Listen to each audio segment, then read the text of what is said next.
Nah, Ustaz, apakah ada contoh dari Rasul zikir selesai sholat berjamaah?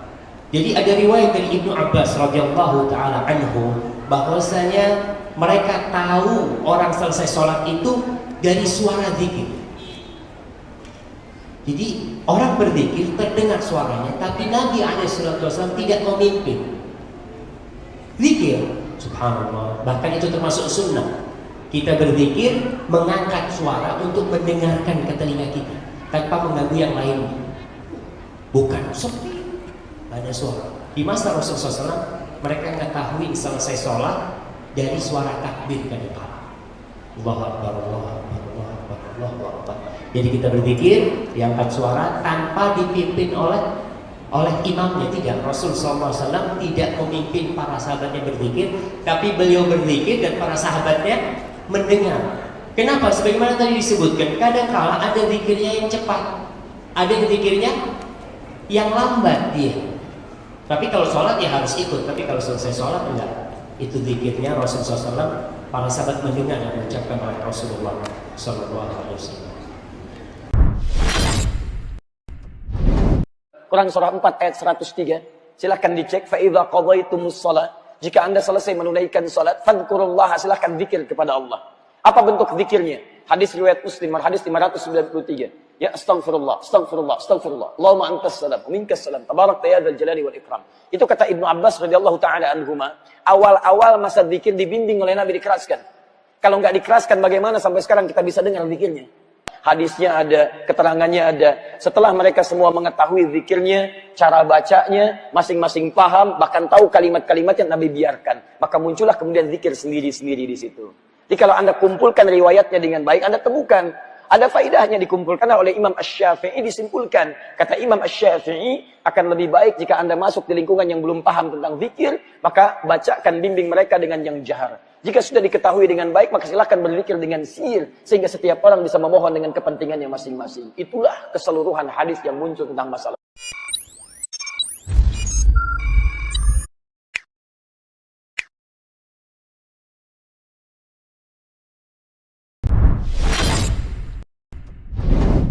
Masalah doa misalnya, orang berdoa. Memang lafaz yang sahih menyebutkan riwayat Imam Ahmad, bahwasanya Nabi SAW, tradisi beliau, kebiasaan beliau habis sholat, beliau selesai zikir berdiri, langsung berdiri, tidak disebutkan berdoa, gitu kan? Kemudian beliau berdiri depan pintu masjid, lalu beliau menunggu sahabat-sahabat yang punya hajat. Ini keadaan Nabi SAW. Jadi orang yang tidak berdoa habis sholat memang sesuai dengan sunnah. Doa yang dianjurkan sebelum sholat, antara azan dan iqamah, mustajab doa. Itu mustajab doa. Atau pada saat lagi ada hajat silakan berdoa. Jadi orang yang tidak berdoa pada saat habis sholat memang karena kepekaan dia mengikuti hadis Nabi SAW. Jangan salah paham kalau dia benci doa, tidak. Karena meletakkan perbuatan sesuai dengan yang diperintahkan Nabi SAW. Kan begitu. Kalau ada juga yang mau berdoa habis sholat, maka yang ditegur oleh para ulama bukan masalah doa habis sholatnya, tapi dikerjakannya secara berjamaah. Karena Nabi SAW tidak berdoa, gitu kan? Tapi tidak untuk mungkin ada sahabat yang berdoa, tapi berjamaahnya ini yang tidak pernah ada dalil. Kan itu. Dan ini bukan berarti menghardik, menyalahkan, tapi cuma menyampaikan agar sesuai dengan sunnah Nabi SAW. الدعاء بعد الفريضة لا شيء فيه، يجوز الإنسان يدعو بعد الفريضة، خاصة إذا كان أمر يهمه أو يغمه أو يدعو لشخص أو كذا في أمر يشغل باله، ما في بأس. والأفضل الدعاء داخل الفريضة، الدعاء في السجود، الدعاء في التشهد بعد التشهد قبل السلام، هذا أفضل. وإن دعا بعد الفريضة لا بأس، ولكن لا يتخذ هذا السنة، كل ما صلى الفريضة دعا. لا، الأصل بعد الفريضة الذكر، التسبيح والتهليل الذي أمر به النبي وفعله النبي صلى الله عليه وسلم وأرشد إليه صلى الله عليه وسلم.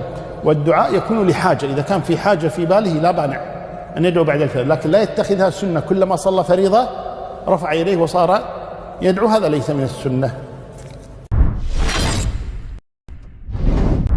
Zikir bersama sesudah sholat 5 waktu dipimpin oleh imam, sesudah sholat Jumat juga, ini bid'ah.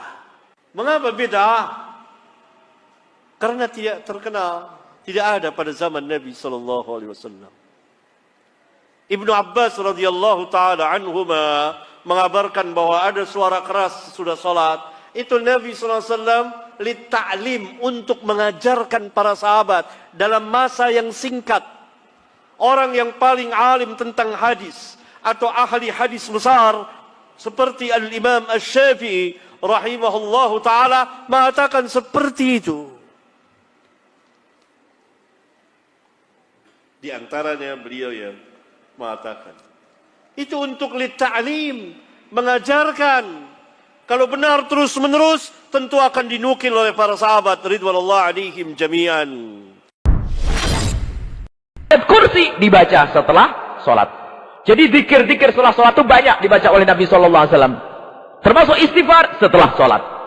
Jadi istighfar setelah sholat, baca ayat kursi setelah sholat, baca tasbih setelah sholat, baca tahlil la ilaha illallah setelah sholat, itu diajarkan oleh Nabi SAW satu. Jadi zikir setelah sholat itu ada. Yang mengatakan tidak ada ilmu sama sekali. Kenapa? Jelas riwayat dari Nabi SAW. Tidak ada yang mengingkari tentang zikir setelah sholat. Atau yang sering disebut dengan wirid. Kemudian cara bacanya bagaimana? Boleh tidak kita ngangkat suara? Diam-diam atau ngangkat suara? Kalau saya mengatakan subhanallah, subhanallah, subhanallah, boleh atau tidak? Siapa yang melarang? Ayo, yang melarang siapa? Yang mengatakan mengangkat suara dalam zikir adalah bid'ah. Dia sendiri ahli bid'ah itu. Imam Bukhari menjelaskan bahwa inna raf'as sauti bidzikri idzan sarafu minal maktubati kana fi ahdin Nabi sallallahu alaihi wasallam. Di dalam kitab Sahih Bukhari disebutkan bahwa sesungguhnya mengangkat suara dalam berzikir kalau mereka para sahabat itu selesai sholat, ngangkat suara dalam berzikir itu sudah mulai pada zaman Nabi sallallahu alaihi wasallam. Kurang jelas apa? Jadi zikir ngangkat suara itu maksudnya keras subhanallah, subhanallah, subhanallah, boleh. Cuman orang yang suka menyesatkan orang itu nggak puas. Ya, zikir bersuara sih boleh. Cuman yang ngajari bareng-bareng itu siapa sih? Sekarang zikirnya Ini kemana-mana lagi. Sekarang tanyakan, adakah larangan zikir bersama-sama? Adakah perintah zikir sendiri-sendiri? Nabi tidak mengatakan, hei umatku, berzikirlah engkau sendiri-sendiri. Tidak ada. Dari mana larangan itu? Kita berzikir rame-rame. Subhanallah. Memang banyak orang sakit. Siapa yang melarang kita zikir bareng-bareng? Dari mana ada riwayat? Tidak pernah dicontohkan Nabi SAW. Nabi menyuruh berzikir sendirian dan bareng-bareng sama. Solawat sendirian boleh, bareng-bareng juga boleh. Siapa yang melarang zikir bareng-bareng? Suruh nerjemahkan ini ayat ini yang berbunyi. Innallaha wa malaikatahu yusalluna 'alan nabi. Malaikat Allah dan malaikat bersalawat kepada Nabi sallallahu alaihi wasallam. Ya ayyuhalladzina amanu, wahai kalian semua orang-orang yang beriman, sallu, bersalawatlah kalian semua. Sendiri atau rame-rame? Itu yang bisa baca. Sendiri atau rame-rame? Oh, kalian semua bersalawatlah. Tapi nggak ada keterangannya. Awas jangan rame-rame. Justru dalam riwayatnya jamak di sini kamu bareng ya mangga ini. Al-Quran sudah jelas. Mau apa mereka itu orang yang suka ngelarang-larang itu? Memang kalau sudah sakit parah itu susah diobati. Kurang apa yuk? Kadang-kadang menjelaskannya pakai bahasa apa? Bahasa Jawa nggak ngerti, bahasa Indonesia nggak ngerti, bahasa Arab. Jadi pakai bahasa binatang itu, bahasa kerbau, bahasa binatang, cambuk baru ngerti nanti. Kenapa? Ngerusak orang. Sehingga ada orang tuh sampai sebuah masjid tuh zikir tuh lah noleh kiri kanan. Ada ini enggak? Kalau orangnya enggak ada langsung subhanallah, subhanallah. Jadi takut berzikir enggak? Jangan takut zikir. Biarpun di Mekah sana subhanallah, subhanallah, subhanallah. Ya ada orang marah. Yang marah orang sakit. Yang waras ngalah. Sudah selesai. Mau apa?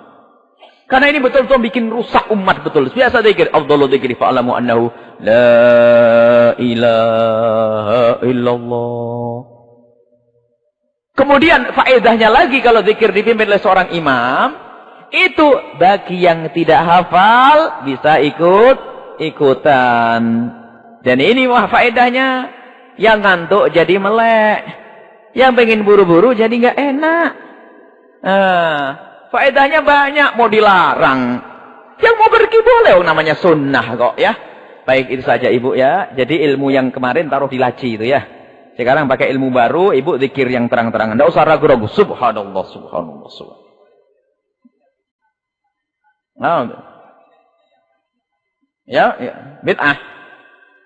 Ya, tidak usah. Kenapa zikir bid'ah ini? Tidak usah zikir bid'ah. Zikir Allah, Allah, Allah, subhanallah, subhanallah. Tidak usah zikir bid'ah. Nggak ada. Kalau ya badi, nyebut nama Allah, ya badi. Jangan ya bid'ah, Ini nggak ada. Baik, ini selesai. Baik, sudah ya? Ada yang mengatakan berjamaah di masjid wajib ain bagi laki-laki. Ada yang mengatakan berjamaah di masjid fardu kifayah bagi laki-laki. Ada yang mengatakan jamaah di masjid sunnah muakkadah. Enggak ada ulama yang bilang jamaah enggak jamaah sama saja, itu enggak ada. Adanya pendapat yang paling bawah itu sunnah muakkadah, sunnah yang sangat ditekankan. Apalagi kok makruh gitu. Makanya kalau ada orang yang bilang bagi saya sholat jamaah di masjid itu makruh. Loh kenapa? Karena orangnya nggak khusyuk. Saya lebih khusyuk ketika sholat sendirian. Ini talbis iblis.